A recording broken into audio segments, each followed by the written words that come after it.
Kikhubor ka Batesi TV. Lawan Rashapi taka Frank Motors, the all-new Altros. Now, with more exciting features. Ka any ride, ka app ban book taxi bat bike, ban pensuk ya ka let kawan katkum ka jingdon kam jongpi, namar bangi nyokor ya ka por jongpi. Download ya ka nika app naka Play Store.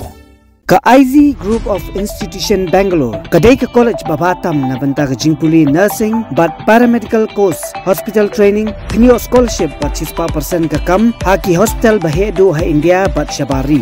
Na banta ka jingpuli ka jingsiyo ka baret but pila bandaj puli da ka education loan. Pila urban chukol ha number khandai nyo saw san rio pranon lani khandai pran rio laisan an riway khandai pra. Hatu pikwa baki janjong pikin kuit bha Baikam daka Oswell Soup hilaban yo na barok kidukan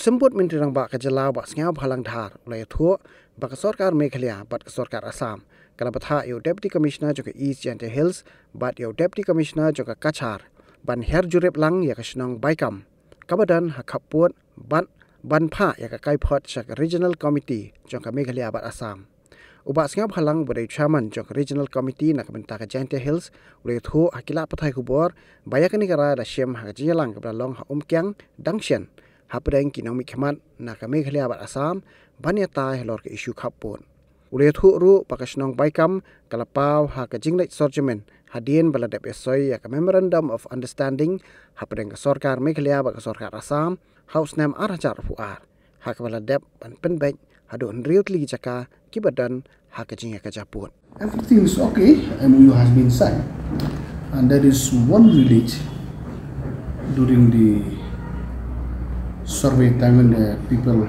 from Baikam was survey, and one village objected, and that village actually during that time we didn't know that it was there, but nobody come to us. That Baikam village, which has got 37 households, and presently it was Assam, so they want to come to Meghalaya. That the meetings were clearly said, okay, then we will send the DC and he will take the report accurately, whether which side they want to go, whether to Assam or to Meghalaya.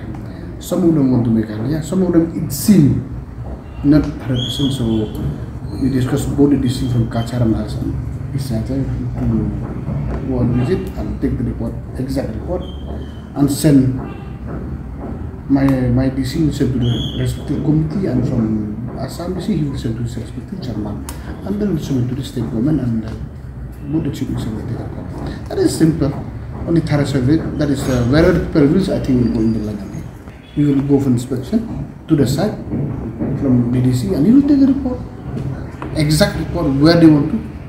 Because suppose if they one paper submit to Meghalaya, we want to Meghalaya. One paper submit to Assam, it's a confusion, so we will get the exact report from both of these. It won't be different. So it was in Assam limit, and yes, of course, people only Kasim Pranar reside there, but everything's they are from Assam from the past.